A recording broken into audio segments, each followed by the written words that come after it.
Barack Obama just won his second term as President of the United States. Grand Theft Auto 5 is released to the masses to critically acclaimed success. And Diners, Drive-Ins, and Dives is entering its 16th season with no end in sight. These are just a few of the thoughts echoing in Ben and Zach's heads as they strive to make it through their middle school years. Sit back and relax as we take a deep dive on gems from the 2010s. This is the Party Rock Podcast.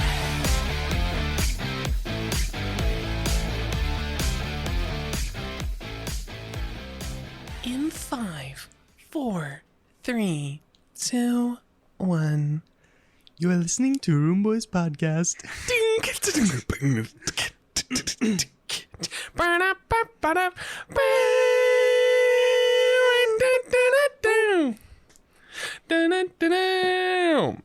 Are you ready? Want me to start?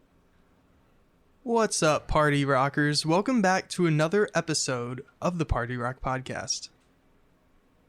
I'm your host, Zach. And I'm Ben. And this episode, we're talking about something pretty special to us. A lot more special to me than dubstep was. No, it's a tie. I'd say it's a tie. It's still a piece of history. They have their own qualities and negatives. And much like dubstep, this is another thing that is not dead, but on its way out. It's on its way out. Yeah. Who said that? So, what are we talking about today? Well, Zach, to start off this topic, I'd like to start with a quote from DreamWorks co-founder Jeffrey Katzenberg, who said that, and I quote, "3D is the greatest advance in the film industry since the arrival of color in the 1930s. And that quote did not age well. It did not age well at all. Because we're talking about 3D movies today. 3D movies. And not 3D with the blue and red, because that didn't happen. Not as much. We'll talk about it. But this is the 2010s podcast. We're focusing on real D, baby. Real D 3D movies. And don't adjust your monitor or your listening device. We won't be sticking our hands out at you. We're not going to touch you through the screen, so don't worry. This is 3D audio. Yeah. Whoa. Whoa. Anyway. Well, how would you like to get started? Zach, I'd like to start all the way back in 1894. That is not 2010. It is not 2010. In 1894, William Fries Green filed a patent for a 3D viewing process that used two screens side by side that would be squished together using a device called the Stereoscopic Headset.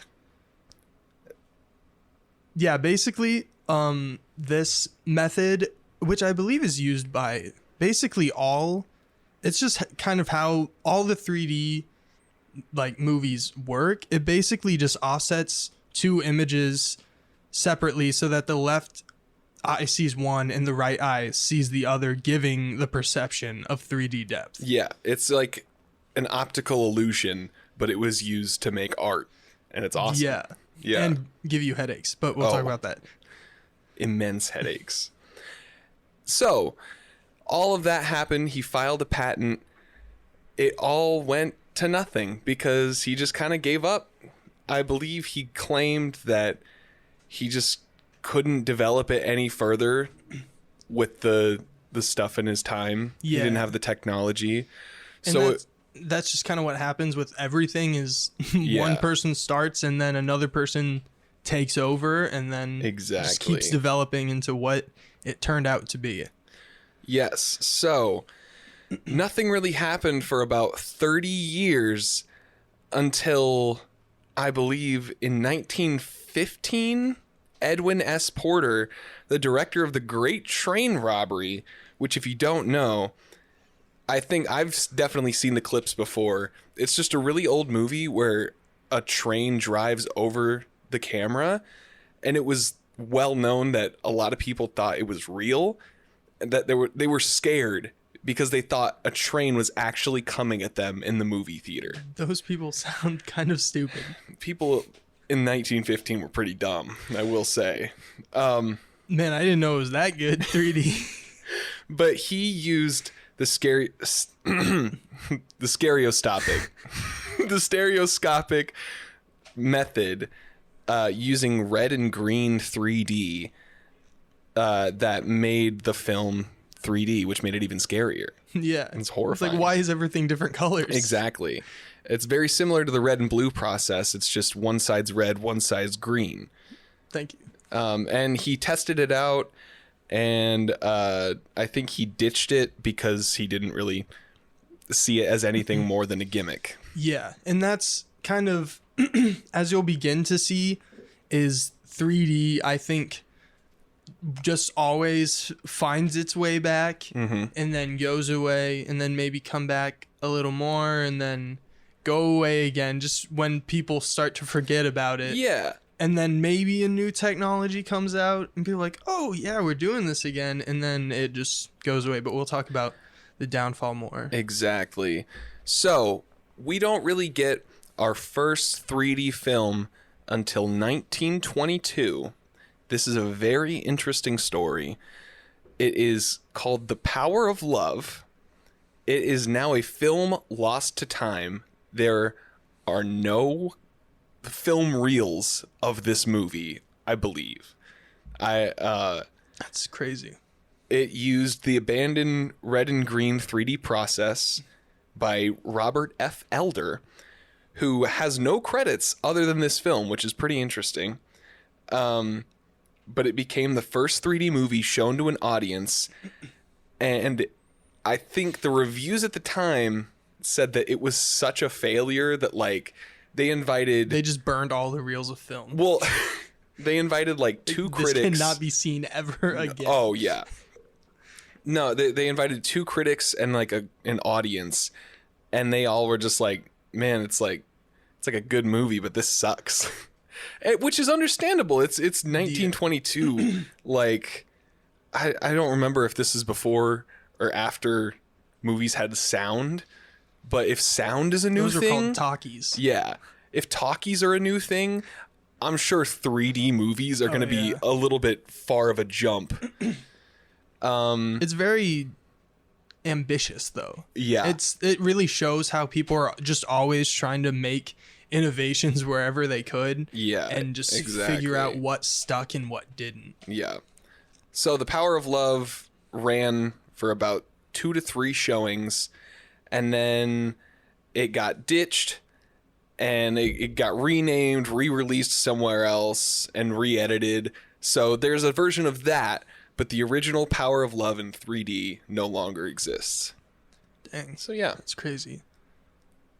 Did you have any more from sort of then to the more modern 3D, or like Not anything really. in between? Okay, No. cool. Because I have, so like we were talking about how it has its dips and it has its hills and valleys. Yes. The hill started to climb again back in 2003 when, let's see here, James Cameron was actually one of the first to bring it back, and he was kind of like a pioneer, it seemed like, because he was one to kind of use his own camera and his whole system, starting on a film called Ghosts of the Abyss in 2003. It was released as the first full-length 3D IMAX feature filmed with the 3D or reality camera system. Wow. And the reality camera system, it's kind of weird because when you click the link to reality camera system, it just takes you to the Fusion camera system. So I just assume that's like an early model of it. So James Cameron and this other guy, Vince Pace, basically worked on this Fusion camera system where it actually makes it so you're filming the movie in 3D. Oh, I see. As opposed to like what we'll talk about changing it in post to 3D. But this just kind of shows how James Cameron was like actually interested in going the lengths to making his own camera to shoot movies to get the most like authentic feeling 3D possible. And so I guess that kind of like just is kind of where it takes us to the different types of the more modern 3D, because James Cameron, his fusion camera system, then there's also IMAX 3D, which from what I could find also uses the 2-lens camera. But from what I could also tell is that a lot of IMAX movies were more like, I just instantly think of what I first think of with IMAX is like just at the zoo. Yeah. Because our zoo here in Omaha has an IMAX theater. A lot of zoos have IMAX theaters. Yeah. I wonder how that happened. Well, I know IMAX started as like very experimental, and I think their main goal was to do like nature stuff first. Because that's all. When looking at the list of 3D films on Wikipedia, most of them that say they use the camera system IMAX is like, I don't know, it's like Deep Sea 3D, Lions 3D, Dinosaurs Alive. It's all this more educational stuff that like fits in with, like, if you were at the zoo, it's like, oh, let's watch a movie about animals. Yeah. And I think that makes sense because IMAX cameras are huge and they make a lot of noise. So for a while, you couldn't film like dialogue with an IMAX camera because it would mess up the shot. So that's probably why they focused on nature and stuff like that, because you don't have to worry about it. Like, so that basically, the problem with those though is that they were expensive. Yes. Just having your own camera to shoot 3D movies in was expensive, so that's why a lot of people started either using digital 3D, where I think that was more they had in mind. They're like, okay, we're gonna make this into a 3D movie, but we're gonna do it in post. And then people were also taking 2D movies that were already out and converting them into 3D, and that was also what they could do with like Disney movies, like animated movies. Like the first animated 3D movie, or one of them at least, was Chicken Little, because I didn't know that. I think it'd be easier to take a movie in the whatever animation program you're using and turning it 3D than taking like a film. Live action. Yeah. But it's interesting. Superman Returns was one of the first movies rendered in 2D that they went back and turned into. That's crazy. Yeah, 3D, which is just interesting. Like, you think it'd be maybe like a bigger budget. I guess it is Superman, but not a super that was well-received one. That's the one with the guy from Legends of Tomorrow. Yeah. Brandon Routh. Yeah. So, yeah, I don't know. But at that point, it's just kind of like, well, this is a movie we have out. Let's see if we can turn it into 3D. That's probably what they did. They were like, it's kind of popular. It's Superman. Why don't we, and there might be. That's also the other thing, though, is people, when you're filming in 3D, it's okay, do we try to be gimmicky and be like, whoa, we're flying towards you? Yeah. Or are we just going to film this in 3D? But that's something, if you'd filmed it in 2D in the first place, you might not even get as much of the effect because there's nothing coming out, or even like that would really work in 3D. Yeah. It's just like a 2D movie, but it's in 3D. Yeah. And maybe you would have happened to get a shot of Superman coming towards you or something like that, but it definitely wouldn't work as well as a movie you have in mind. Like, we're shooting this in 3D. This is our vision of what it's going to look like. Yeah. And not only is the 2D to 3D process like tedious, it's also, it like kind of degrades it, because with RealD 3D glasses, they are darkened a little like sunglasses, so it almost like washes out the colors and you don't get the full effect of the movie. And especially if you were to watch like Black Panther, there are shots in that movie that you can't see with your own naked eye. Imagine wearing sunglasses in that movie. Like, Yeah, I don't remember. Sorry, were you gonna? no.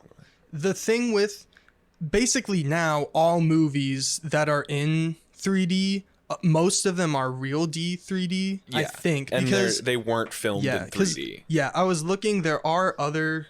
This says there are several competing digital 3D formats, including Dolby 3D, Expand 3D, Panavision 3D, Master Image 3D, and IMAX 3D. But I think Real D 3D is the one that you see in most theaters. That's the one, like the glasses you get, Real D 3D on them. And so that's the thing. Most of them now is just turning it in post into 3D. So it's like, oh, well, why would you want to maybe cause eye strain just to see a movie Exactly. a little more subpar than just as you could experience it without paying a little bit extra for it? Yeah, exactly.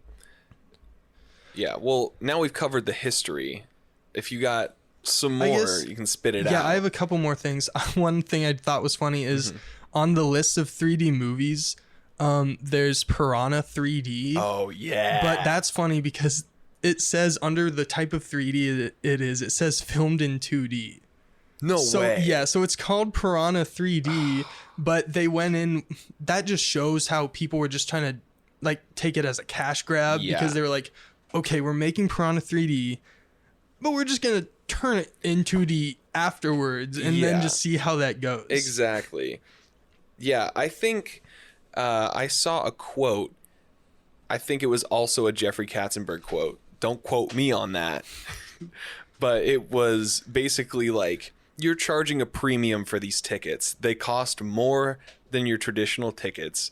So, like, to just pump out these supposedly better versions of the movie in 3D when you're really, like, not doing anything but just turning the 3D mode on. Yeah. Like, it's exactly like turning the 3D mode on your DS. Yeah. Like, it doesn't make it any more special. If anything, it's just going to be a headache. But it's a gimmick. That's all 3D is just a gimmick. Like, and about, I just have on my list of things to talk about is just, I just bringing James Cameron up again is Avatar. yes. Because that is a movie that was filmed in 3D that was used effectively, and maybe even if you didn't see it in 3D, that it had the care in mind that they were filming it in 3D. And then, as a lot of people, I don't know, a lot of people probably know this, maybe they don't, is it turned into the highest grossing movie of all time. Oh my god, yeah. And just because not that obviously wasn't just because of the 3D, but I don't know, that just kind of shows the care that was put into it. Yeah, and like it wasn't because of the 3D, but like it's not like it hurt it at all. Like, I think the main reason why Avatar is so special, or was so special, is because of that gimmick that it had along with it. Like, it was a good movie at the time, and hey, you can see this brand new technology with it. Yeah. Because that, moving into the personal history, that is my first experience with 3D. I can't remember being in the theater seeing a red and blue 3D movie. I don't think those were at home because that was a lot less expensive. And we can touch on the in-home 3D real quick, but usually in-home 3D was super cheap, so you had to use the red and blue, and the glasses usually just came in the case of the movie which you were watching. It's not a bad alternative because it still kind of works. You do obviously have to watch the movie in blue and red, which thinking about it now, I could not do. Because, like, what do you get out of that? Like, you can kind of see the colors, but it's still washed out. Like, the only movie I remember having that had the red and blue 3D was Spy Kids 3D. Game over. Game over. And in that movie, they even used it kind of cleverly, if you could even say that, because it was made for it. Yeah, because the first part of the movie isn't in 3D. And when they go into the video game, they're like, Joe, what's his name? Junie, put on your glasses. And then he puts the glasses on, and that's when it tells you to put the 3D glasses on.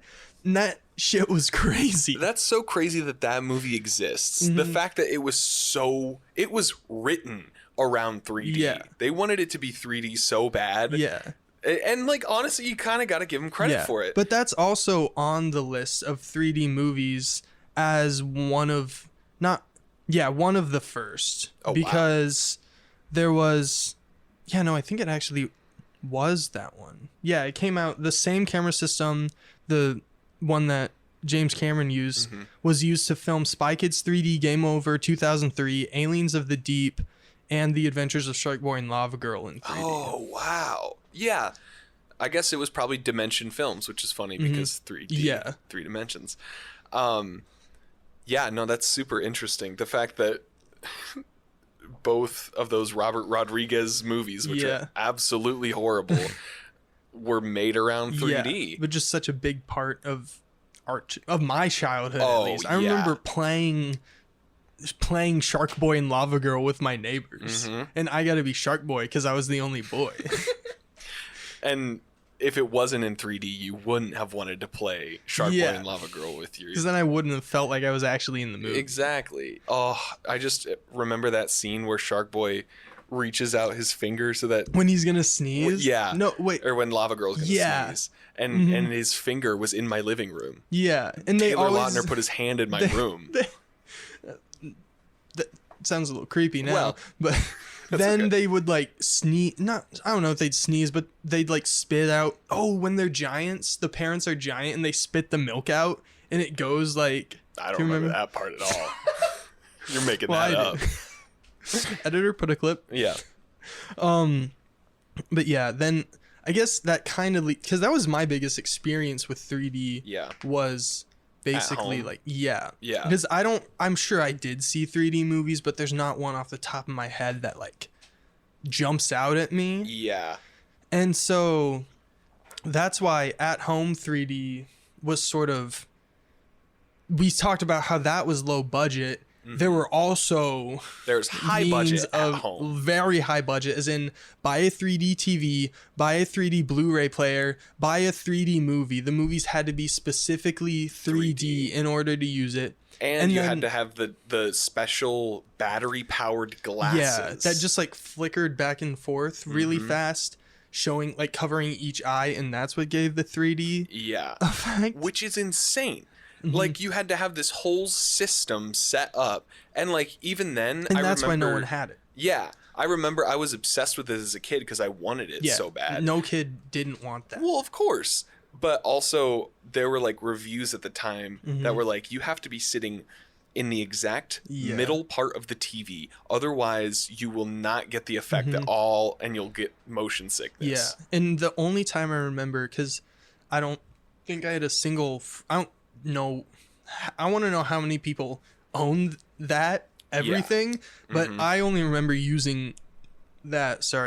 Excuse me, in Nebraska Furniture Mart. Yeah, like when they had it on display, and they were like, "Look at this 3D." Oh my gosh! I was like, "No way!"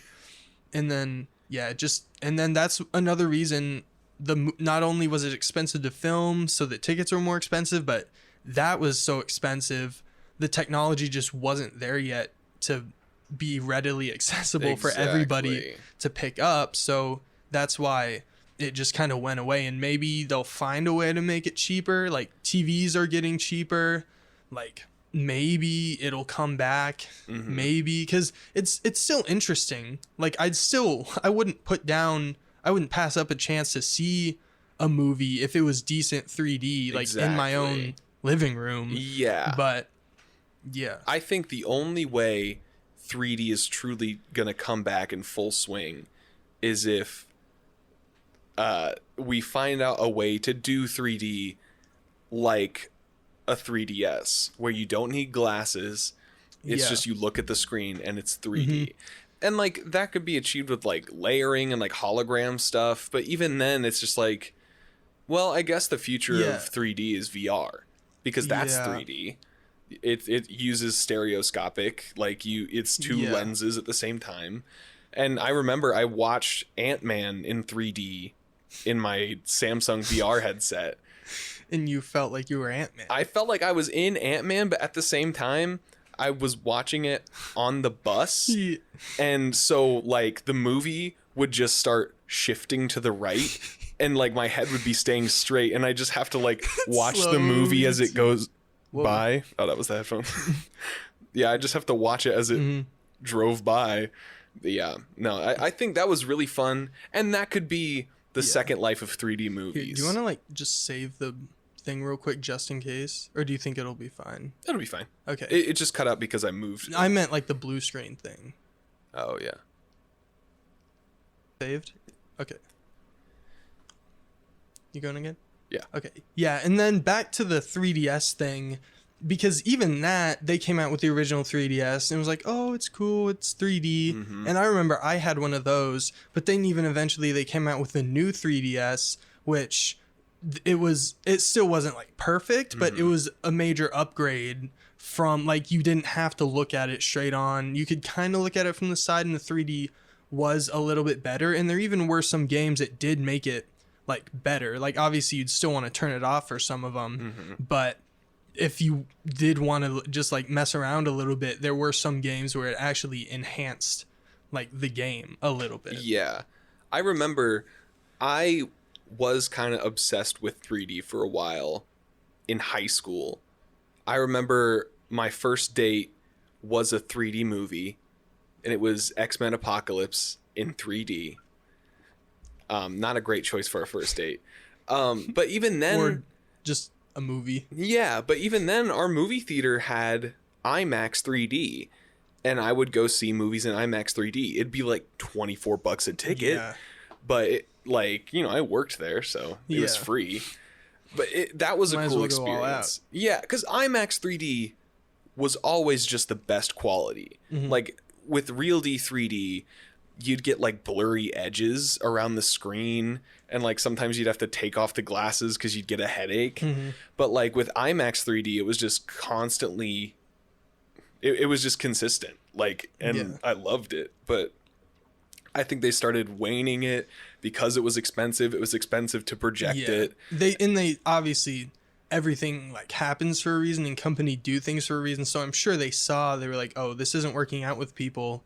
Yeah, it's not worth it to continuously do this. But I don't know, with the 6 Avatar sequels planned, and that's not an exaggeration. There are literally 6 Avatar sequels planned. But do you think, I feel like I might have read something about like James Cameron wanting to do them in 3D, but I don't know if I just made that up in my head or not. But it would be interesting to see. It would be very interesting to see. Because that's a movie I would pay to see in 3D. Definitely. And I think there's a chance that like by the time, maybe not the next Avatar movie comes out, but the one after that, there will be the new technology. Like, and then they'll call it Avatar 3D. Oh my.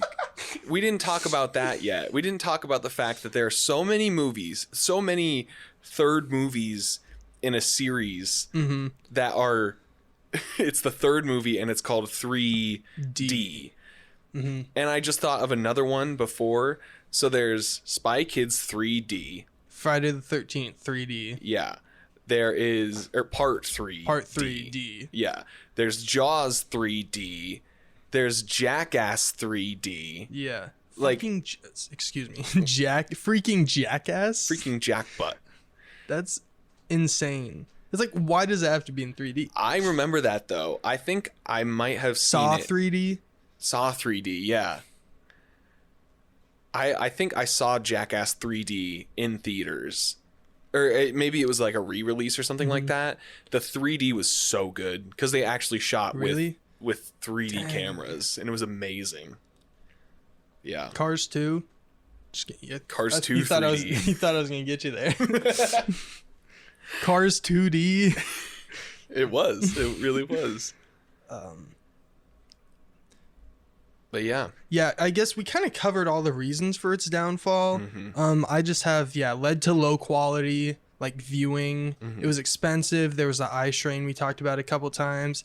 I just remember like that was like one of the reasons my parents didn't want to take us, just not just because it was expensive, but you'd go and they'd be like, wow, this sucks. Why does my kid want to see this? Yeah, it's a gimmick for kids. And when you're a kid, your parents, you can't do anything by yourself, obviously. No, so not at all. I think my last memory that I want to wrap up this little segment of is me and my dad went and saw Monsters vs. Aliens on a Sunday morning right after it came out in Real D 3D.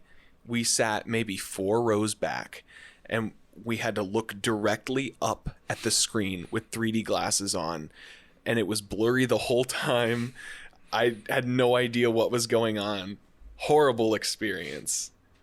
Yeah, that sounds awful. It's funny how there were some movies that used the 3D for the third movie, but then there's other movies that they just put the name of their movie and then 3D after it. Yeah. So it's like, oh, well, how am I supposed to know if it's the third one or not? Exactly. It's just because it's like, you don't have to say it's in 3D if, like, I don't know, if you're not only going to show it in 3D. Yeah, because then you have a promise there that you have to keep up with. Yeah. Yes, is that all you have for the history or for everything so far? That's all I have on 3D. Yeah, because I guess for the cultural impact, we kind of talked about it. Mm-hmm. But yeah, like we said, it led to the highest grossing movie of all time. Not led to, but was a part of, definitely. I think it was just something like refreshing. Yeah, it was new. Yeah, because like we said at the way beginning was everyone's just trying to find out like what they can do to make something more exciting. Some things stick and some things don't. But it did give some people a like way to be like, oh, this is new, this is interesting. Yeah. But then they just figured out that it like with the quality cameras can be not in 3D. It is better to just see a very clear picture of a movie that's good rather than the gimmick of it being coming towards you. I think when I finally gave up on 3D movies, I just realized like with Real D 3D, you just have to do so much work to make it a good experience. And like when you can just go see the normal movie for cheaper, you know, why waste the money? Especially seeing if you were to see just a side by side of a movie, excuse me again, in 3D and just regular D, you just see it's like, wow, the one that's not in 3D is so much clearer and looks so much better. Yeah. And I don't have to put glasses over my already existing glasses. Yeah. You might get 2 or 3 really cool moments of 3D, but for the rest of it, you're watching a blurry, darkened mess. Yeah. But yeah. Wow. That's it. That's pretty much it on 3D. What a great cultural experience. And if you remember from the last episode, we had a trivia question. Last time Ben asked me, but this time I will be asking Benjamin. Okay, I think I'm ready. That question isn't great. Let me try another one. We got to get some good quality. Yeah, go fishing for some good ones. Okay. This one's not bad. This one's a lot more recent. Okay. But I think it could be a decent question. What was the number one song? Are you ready? Yeah. You listening? Mm-hmm. What was the number one song of 2019? Oh, 2019. Oh. Do you have? Okay. First of all, I just want to hear what you have off the top of your head, and then I'll read you the choices. Okay. Well, the first thing that comes to my head, I think this is a year too late, is Despacito. Is that on there? It's not. Damn it. Okay. So, do you want to hear the... I would like to hear them. Yeah. We've got Old Town Road by Lil Nas X. Okay. We got Juice by Lizzo. Senorita by Shawn Mendes. I love you when you Yeah. You know that one? Yeah. And this is a doozy. Okay. Bad Guy by Billie Eilish. Shit. Okay. Yeah, it was looking good for a second, didn't it? Old Town Road and Bad Guy definitely tied. Think it out. Well, if I'm thinking out loud here, Bad Guy. No, it's not Ed Sheeran. It's Lil Nas X. I'm sorry. Billie Eilish. I think Bad Guy was very popular, but everybody knows Old Town Road. Everybody. There are still a lot of old people that don't know who Billie Eilish is. So I'm going to guess Old Town Road. Ding, ding, ding. Yes. Got it right. Yeah. Because, man, they could have made that better, I feel like. Juice by Lizzo? Why would you put that on there? You could have picked the top 4 and put them as the answers, but they looked like they picked, like, number, like, 20. There had to have been other Lizzo songs that were more popular that year than that. Good as Hell. Oh, I think that's the only Lizzo song I know. That had to have been 2019, too. Yeah. I don't know. Well, yeah. A bit quick, but what a great... because you're such a smart guy. Yeah. What a great trivia question to close out this episode. If I do say so myself. Yes. Thank you so much, Party Rockers. For listening. That's it. Bye. Thank you all so much for listening. We appreciate each and every minute that you give to us. Ben, say thank you. Just kidding. He's not here. Nevertheless, we will see you, Party Rockers, in the next episode.